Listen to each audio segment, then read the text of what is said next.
गौरव वल्लभ जी जैसे पढ़े लिखे व्यक्ति को इस ढंग का अनर्गल बातें नहीं करनी चाहिए। आपने कहा कि फला तारीख को 108 देश हमसे वैक्सीनेशन में आ गए थे। आप दुनिया के 108 देशों के नाम बता सकते हैं जिनकी 1 करोड़ पॉपुलेशन हो? चलिए 50 लाख से अधिक पॉपुलेशन के 108 देशों के नाम बताइए। ऐसी व्यर्थ की बात नहीं करनी चाहिए जनाब। दुनिया में 108 देश ही ऐसे नहीं है जिनकी 50 लाख से ऊपर पॉपुलेशन हो, और 50 लाख तो लगभग हर दिन यहां लगे। इसलिए मैं कह रहा हूं ये कुछ नहीं है। देखिए, पढ़े लिखे प्रोफेसर व्यक्ति के ऊपर राहुल गांधी का इफेक्ट आ जाता है। अभी इन्होंने बेरोजगारी की बात कही थी, मैं बताना चाहता हूं बेरोजगारी की समस्या क्या है कि भारत की राजनीति का एक चिर युवा राजनीतिक बेरोजगार है, जो पद छोड़ देता उसके बाद एक्टिविटी करते रहना चाहता है। तो उसकी बेरोजगारी, राजनीतिक बेरोजगारी की समस्या ज्यादा है। हां, यह मैं मानता हूं ईमानदारी से कि कोविड काल में पिछले 1.5 वर्षों में बेरोजगारी बढ़ी है, विश्वव्यापी बढ़ी है। यह विश्व की, भारत की नहीं, भारत के साथ साथ पूरे विश्व की अर्थव्यवस्था का सबसे भीषण संकट है। और आज से ही नहीं, गौरव जी आप ऐतिहासिक, आप तो आर्थिक विषयों के जानकार हैं। जुलाई 2019 में, यानी कोविड आने से 8 महीने पहले, आईएमएफ की चीफ, उन्होंने बाकायदा जुलाई 2019 का आंकड़ा कोट करते हुए जब नया कार्यभार ग्रहण किया तो उन्होंने कहा कि world is in a systematic recession.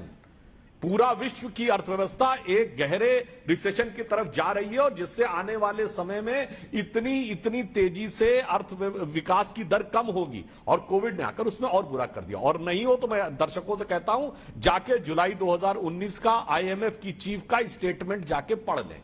और इसलिए जो ये बात करने लगते हैं उसकी हर चीज के लिए मोदी सरकार, अरे भाई ठीक है, आपके मन में पूरा भाव होगा, मगर आपने किसान के मुद्दे पे जवाब नहीं दिया।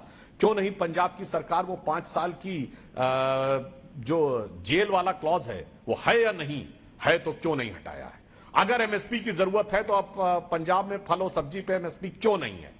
अगर है तो फिर केरल में जहां से राहुल गांधी सांसद हैं वहां यह तथाकथित काला कानून क्यों लागू है, जहां मंडी परिषद है? जहां आपकी महाराष्ट्र में सरकार है वहां कॉन्ट्रैक्ट फार्मिंग क्यों है और मंडी क्यों खत्म होनी चाहिए? शरद पवार जी ने कहा हुआ है, भाई अपनी किताब में लिखा है कि मुझे इस बात का बड़ा कष्ट होता है जब किसान को वहां तक आना पड़ता है और उसके बाद भी बिचौलियों के बीच में जाकर उसे इस प्रकार से जूझना पड़ता है। तो आप अपने शासित राज्यों में आपको नजर आते हैं, लेकिन जहां पर खुद कांग्रेस शासित राज्य है वहां पर किसानों को लेकर इतनी सारी समस्याएं हैं, वो कांग्रेस पार्टी और आलाकमान को दिखाई क्यों नहीं देती है? चित्रा जी देखिए कितनी बड़ी अजीब सी विडंबना है।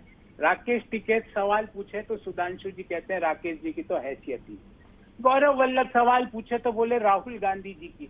अरे मैंने तो आपसे बड़ा सरल शब्दों में सवाल पूछा था कि 25,000 रुपए प्रति हेक्टेयर किसानी की लागत बढ़ी क्योंकि आपने कीटनाशक हो, डीजल हो, उस पर कंटिन्यूअसली आपने टैक्सेस बढ़ा के किसान का जो खेती का मामला है उसको अनप्रोडक्टिव, नॉन प्रॉफिटेबल कर दिया। मैंने तो आपसे सम्मान पूर्वक पूछा कि 27 रुपए प्रतिदिन क्या किसानी आपको जायज लगता है? और आपने बेरोजगारी की बात करी सुधांशु जी।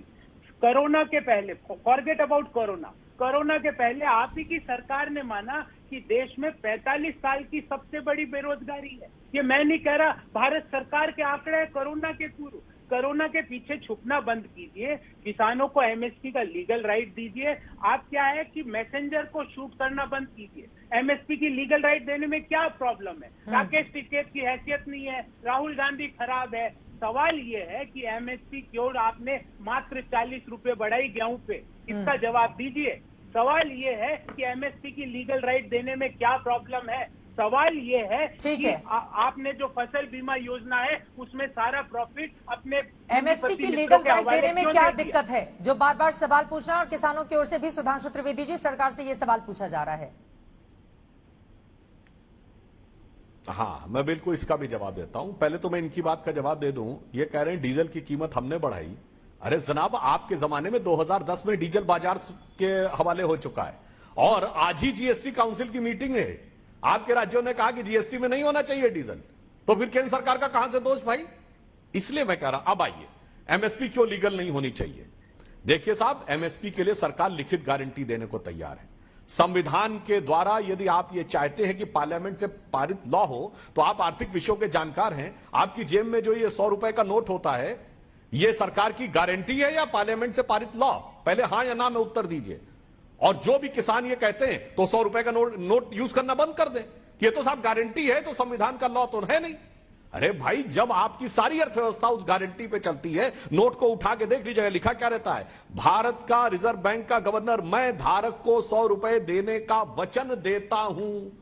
तो भाई पहले बंद कर दीजिए, फिर कहिए कि नहीं, जो लॉ होगा उसके अनुसार हम करेंगे, तो हम आपकी बात मानने को तैयार। लेकिन सुधांशु जी, ये सवाल तो है ही ना, बीते 10 महीनों से किसान आंदोलनरत हैं और उनको समझा पाने में सरकार फिर नाकाम साबित क्यों हो रही है? हाँ, वो मैं आपको बता रहा हूं। बात यह है कि जो समझना चाहे उसे समझाया जा सकता है। जैसे अभी गौरव जी ने, आपने देखा, मुझसे कई प्रश्न किए, मैंने उनके पॉइंट पे उत्तर दिए, मगर वो न 5 साल की सजा का तीसरी बार पूछने पे कोई जवाब दे पाए, न महाराष्ट्र में कॉन्ट्रैक्ट फार्मिंग का, न केरल में मंडी न होने का जवाब नहीं दे पाए। उसी प्रकार से यदि कोई किसान समझना ही नहीं चाह रहा है, अब उसके दिमाग में अब्बा जान से लेकर अल्लाह अकबर तक की बातें भरी हुई हैं, तो उसे क्या समझाया जाए? भाई, जिसे संस्कृत में कहते हैं यस्य नास्ति स्वयं प्रज्ञा शास्त्रम तस्य करोति किम, लोचनाभ्याम विहीनस्य दर्पणम किम करिष्यति। भाई, अगर आप अपनी आंख बंद कर लेंगे तो कितना भी सुंदर दर्पण दिखाया जाए आपको कुछ नहीं दिखेगा। उसी प्रकार यदि आप अपनी बुद्धि पे ताला लगा लेंगे तो कितना भी दिखाया जाए। और अगर ये पढ़ना चाहते हैं तो मैं एक बात चुनौती से गौरव जी से कहता हूं, आपने स्वामीनाथन कमेटी की रिपोर्ट पढ़ी है? स्वामीनाथन कमेटी की रिपोर्ट में तो वॉल्यूम 3 में पेज नंबर 14 पे यह लिखा है कि गेहूं और चावल पर एमएसपी बंद कर देनी चाहिए। एमएसपी सिर्फ फसलों के विविधीकरण, डाइवर्सिफिकेशन के लिए देनी चाहिए। बोलिए, और आप आके हल्ला मचाते हैं कि गेहूं और चावल पर ही देनी चाहिए। स्वामीनाथन कमेटी की रिपोर्ट लागू करो। और मैं दावे के साथ कहता हूं कि इनमें से किसी ने भी इस बात पे ध्यान नहीं दिया हो। यही प्रॉब्लम है।